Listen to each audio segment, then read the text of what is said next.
is. It's page 57. Who are you? I'm Roger Sharp. I'm writing a book on pinball. Why? Well, no one's written a book about pinball yet.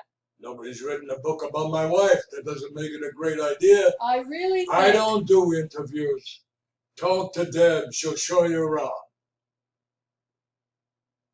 Ginsburg and Wendell, 34, meek with glasses, look over potential art images. You know I don't like green. Are you run by the mob?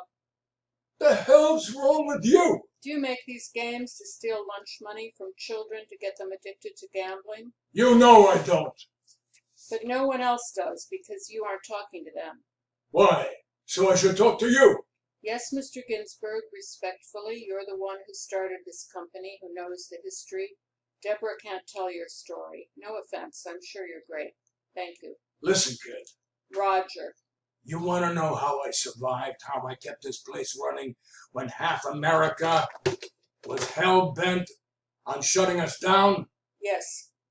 I kept my head down and shut my mouth. There's far too much attention paid to this industry as it is. Negative attention. Did you see my article in Gentleman's Quarterly? I don't read Gentleman's Quarterly. It featured Red Baron, your game. How are the sales? Red Baron sales are up. Who else are you talking to?